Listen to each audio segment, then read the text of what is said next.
우리의 심령과 또 하나님이 함께하는 삶에도 또 은혜의 날들이 계속해서 이어지기를 간절히 소망합니다. 그런데 오늘 본문은 사실은 은혜의 날이 아니라 심판의 날입니다. 여호와의 분노, 대노, 진노, 그리고 대적이 되리라.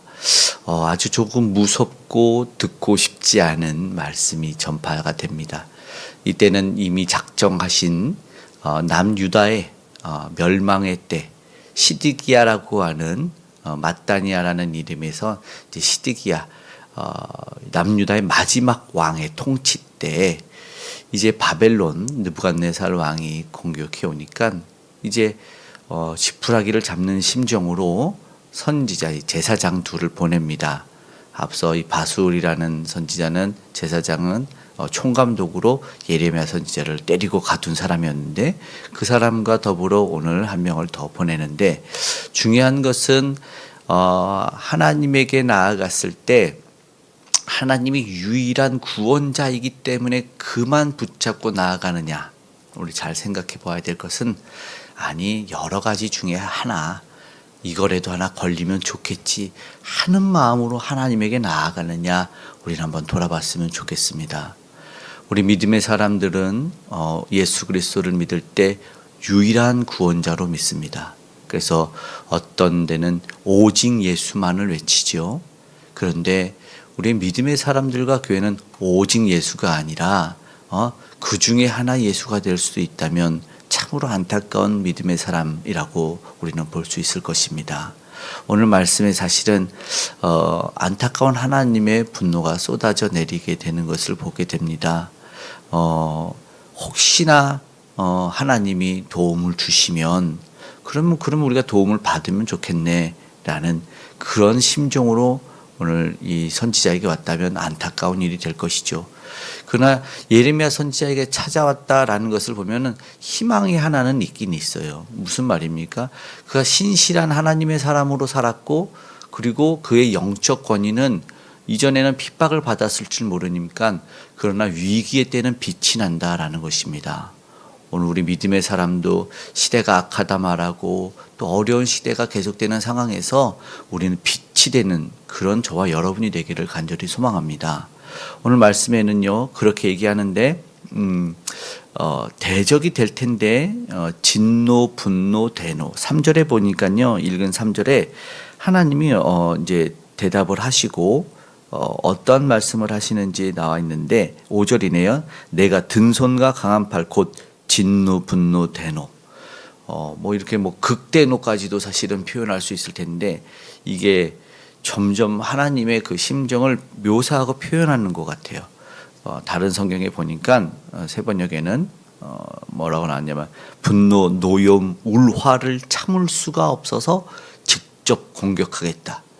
그러나 여호와 하나님의 그 분노 징계하시겠다는 그 심판 믿었던 내 백성들에 대한 배신과 반역으로 말미암아 하나님의 그 화가 점점 차올라서 참을 수 없겠다라는 것을 묘사하고 있었습니다. 그런 묘사를 통해서 급해지니까 정작 하나님의 메시지는 내어버렸던 자들이 외세의 침입이 조금 온다고 하니까 급한 김에 예레미야를 찾아온 것이죠.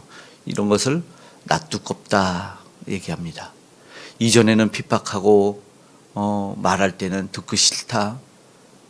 너나 잘해라. 이런 말 했던 이들이 위급하니까 와서 혹시나 도와줄 수 있겠느냐 이런 거죠. 이거는요 회개 없는 돌이킴이잖아요. 그런데 그것에는요 희망을 걸지 않아야 됩니다. 진정 하나님이 원하시는 것이 무엇인지를 알고 그리고 나서 구원을 요청을 해야 되는데 이거는 그냥 하나 그 중에 하나 조금 나으면 어떻겠니라는 것을 보는 것이죠. 유급해지니까 그러나 회개 없이는 불가능하고 또 하나 교훈은 우리 하나님만이 오직 예수 그리스도만이 유일한 해결자와 답 되신다라는 것은 우리가 기억했으면 좋겠습니다. 네, 그래요. 그러면서 중요한 것은 이렇게 쭉 6절까지 보니까 뭐냐면 하나님이 심판을 돌이키지 않는데 저들은 그 중에 하나 듣고 싶은 말 듣고 싶다. 내가 원하는 대답만 하라. 많은 그런 사람들이 있지 않습니까? 그래서 사람들이 어떤 신을 섬기는 이들이 있어요. 내가 원하는 답을 들어야 되고 내가 목표하는 바를 얻어야 되니까 그래서 내가 믿어야 되는 신앙이 있다면 오늘 우리는 그것을 점검해 봤으면 좋겠습니다.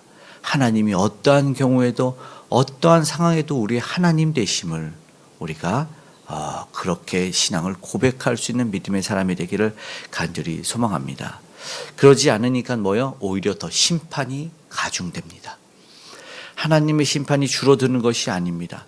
그러니까 느부갓네살 손에서 공격을 당하면 이 전쟁의 피해가 있는데 여기서는 전염병까지도 임하겠다라는 것을 보게 됩니다.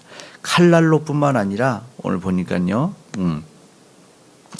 7절의 말씀에 내가 보니까 전염병과 칼과 기근에서 남은 자가 없게 하리니 이렇게 말씀을 하는 것이죠. 원수의 손뿐만 아니라 하나님이 더 심판을 가중한다라는 것입니다. 문제는 여전히 하나님 앞에 자복하여 회개하고 돌아오는 것이라는 것을 기억해야 됩니다. 하나님의 말씀만을 전했던 예레미야 선지자를 한번 돌아본다면 그는 어땠을까요? 마음이 안 좋았을 것 같아요. 그러나 하나님의 말씀을 온전히 전할 수밖에 없음은 그들이 우리가 주일에도 나눴지만 진통제를 처방하는 것이 아니라 수술해야 되는 문제였다는 것이죠. 칼을 대고 메스를 통해서 환도를 도려내야 되는데 이 암덩어리를 제거해야 되는데 진통만 통증만 없애달라 이것은 진정한 치료가 아닙니다. 결국은 저들은 예레미야의 말을 온전히 들었어야 됐다는 것이죠. 저런 그 심판의 해결이 선지자에게 있는 것이 아니었기 때문에 그렇습니다. 그러니까 선지자는 솔직히 마음이 아팠을지라도 애통하며 우는 눈물의 선지자였을지라도 저들을 구할 방법은 없습니다. 하나님에게만 있다는 것이죠. 결국 긍휼함을 받지 못한다는 말씀이 7절에 나오고 하나님의 철저한 응징, 결국 죄악과 교만은 하나님의 심판을 피할 길이 없다라는 것입니다.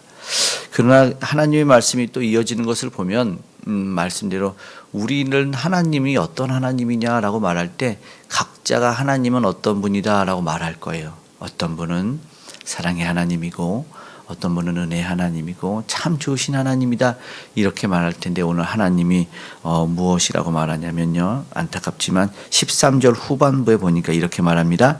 나는 내 대적이라. 우리 하나님이요 대적이십니다. 하나님이 대적이 되신다는 말이 얼마나 안타까울지 모르겠습니다.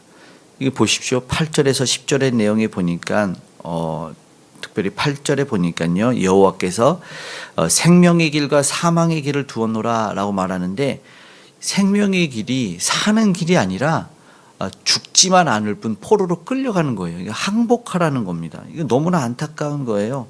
9절에 항복하는 자는 살 것이요 그의 목숨은 전리품같이 되리라.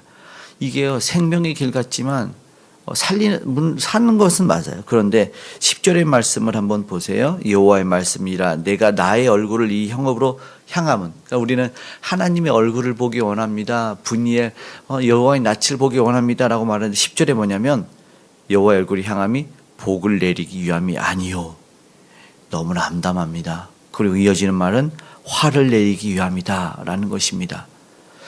지금 이러면 오늘 우리가 무슨 생각해야 되냐면 여러분 교회 다니는 것이요 나 기독교인이에요 나 그리스도인이에요 라고 말하는 것이 해결이 아닙니다. 나 이 교회 다닙니다 나 저 교회 다닙니다가 구원이 보장된 것이 아닙니다. 그것이 복받는 길이 아니라는 것을 보게 됩니다. 오늘 진짜 예수 그리스도를 잘 믿는 자만이 구원을 받고 복을 받는다라는 것을 우리는 기억해야 되는 것이죠. 믿음의 사람답게 생각하고 믿음의 사람답게 말하고 믿음의 사람답게 행동하는 것이 복을 받는 길이지 내가 여기에 속했다. 내가 그냥 우리가 말하는 예전에 썬데이 크리스찬이나 무늬만 기독교인인 그거는 하나님이 복을 내릴 분이 아니다라는 것을 우리가 듣고 경각심을 가졌으면 좋겠습니다. 11절에 12절의 말을 또 들으라고 하면서요. 뭐라고 말하냐면요. 압박잔에서 손에 건지는데 악행 때문이다. 정의롭게 판결하지 않았다. 그러니까는 하나님의 백성들이 살아야 될 삶을 살지 않았습니다. 믿음의 사람들이 믿음의 길을 살지 않았다는 겁니다. 정의와 공의를. 아브라함의 부른 목적은 창세기 18장에 의와 공도를 행하기 위해서 불렀다라고 말했는데 믿음의 백성들이 불의를 행했고 공의를 행하지 않았다라는 것을 이야기하니 하나님이 분명하게 너희가 무슨 불의한 삶을 살았다라는 것에 대한 책임을 지라라는 것입니다. 믿음의 백성들은 말씀드린 대로 그 생각과 말과 행동에 책임을 져야 됩니다. 하나님은 왜요? 행위대로 보응하시겠다 오늘 말씀하기 때문입니다. 믿는 사람들이 더하다, 교회 다니는 사람이 더 나쁘다 이런 말을 많이 들어봤을 텐데 오늘 간절히 기도하기를 그런 말이 사라졌으면 좋겠습니다. 믿음의 사람이니 우리가 믿자, 교회 다니는 사람이니 우리가 믿고 따라보자 이런 말이 오늘 세상에 넘쳤으면 좋겠습니다. 13절 14절은 충격적이죠. 하나님이 대적이 된다라고 말하기 때문에 세상에서 가장 큰 두려움이 무엇입니까? 하나님이 등을 돌리는 것이죠. 하나님이 없는 백성이 되는 거예요. 행위대로 벌한다고 말씀합니다. 하나님이 징계하는 인생 되지 않기를 우리가 소망하고 하나님이 벌하는 민족 되지 않기를 원합니다. 하나님이 도우시는 이 나라와 민족과 사회 되기를, 우리가 속한 공동체 되기를 소망합니다. 오늘 우리는 그렇게 기도했으면 좋겠습니다. 하나님, 내가 속한 모든 삶 가운데, 내가 속한 공동체 가운데 빛이 비쳐서 하나님의 도우심의 손길, 하나님이 대적이 되는 것이 아니라 하나님이 은혜와 복 주신 하나님이 될 수 있도록 하나님 도와달라고, 그런 나라와 민족과 공동체 그렇게 되게 해달라고 우리가 기도했으면 좋겠습니다. 하나님, 우리의 대적이 되기 위해서 우리를 창조하신 분이 아니십니다. 우리에게 진짜 사랑이 무엇인지를 알려주기 위해서 우리를 창조하셨고 우리를 증인 삼으셨는 줄 믿습니다. 다시 한번 하나님의 대적이 아닌 사랑의 하나님과 은혜 하나님으로 오늘 우리가 회복되기를 간절히 소망합니다. 은혜 하나님 되시길 소망하며 그렇게 기도할 수 있는 저와 여러분 되길 원합니다. 아멘. 기도하겠습니다.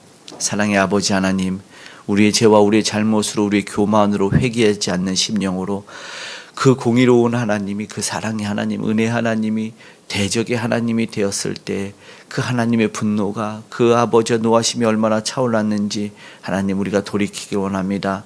하나님, 오늘 우리가 아버지 하나님 뼈 때리는 회개를 통해서 우리 하나님을 진정 아름다운 사랑의 하나님으로 다시 한번 높일 수 있게 도와주시옵소서. 아직도 주님이 대적이 된 민족이 있다면, 아직도 주님이 대적이 되어 아버지 하나님 그 얼굴빛이 아버지 하나님 진노의 빛이 된 아버지 그 민족과 그 아버지 하나님 공동체가 있다면 하나님 불쌍히 여겨주셔서 다시 한번 은혜 하나님이 될 수 있도록 도와주시옵소서. 다시 한번 우리가 머리를 조아리고 회개하며 아버지 애통하며 회개하며 주님 앞에 긍휼을 구하오니 하나님 불쌍히 여겨 주시옵소서. 회복되는 아버지의 나라와 민족이요 세계 열방되길 원합니다. 그 아버지의 생명의 복음을 받아들일 수 있도록 도와주시고 전하는 선교사님들과 아버지 전하는 전도자 모두에게 은혜를 더하여 주시옵소서. 이제 전쟁과 기근과 테러의 모든 위협이 그쳐지길 원합니다. 아버지의 시기와 분노와 진노가 끝나길 원합니다. 아버지 도와주시옵소서. 대적의 하나님이 아니라 은혜의 하나님이 모두에게 임할 수 있도록 도와주시길 원하오니 특별히 이 나라의 민족, 우리 믿음의 백성이 속한 공동체가 그 은혜를 체험하게 도와주시옵소서. 북녘의 우상이 무너지게 하여 주시고 아버지 하나님 지하교회가 다시 한번 찬양의 소리가 힘을 얻게 도와주시옵소서. 하나님이 함께해 주셔서 아름다운 복음의 통해 이루어지게 하여 주시고 선교대구로 다시 한번 이 나라의 민족이 더 우뚝 능력 있게 서갈 수 있도록 도와주시옵소서. 우리 믿음의 다음 세대가 아버지 하나님 세상 아버지 하나님 진리를 따르는 것이 아니라 오직 말씀 안에 예수 안에 서서 아버지 아름답게 세상의 구원자를 붙들고 전하는 우리 귀한 다음 세대가 되어질 수 있도록 꼭 도와주시옵소서. 오늘도 주님께 매달리며 간절히 기도하고 간구합니다. 하나님 가장 귀한 것 하나님 홀로 영광받는 응답 더하여 주시옵소서. 우리가 속한 아버지 하나님 가정과 아버지 하나님 공동체, 아버지 하나님 모든 직장, 그 산업의 현장에 하나님 함께하여 주시고 은혜와 능력의 평강이 하나님 넘치게 하여 주시옵소서. 오직도 주님 아버지 은혜를 구합니다. 하나님 함께하여 주시옵소서. 도우신 하나님께 오늘 우리의 모든 기도와 간구를 아버지 더 뜨겁게 하릴 때 하나님은 영광 홀로 받아주시고 우리는 한량없는 은혜를 체험하게 도와주시옵소서. 감사드리며 고마우신 예수님의 이름으로 기도드리옵나이다. 아멘.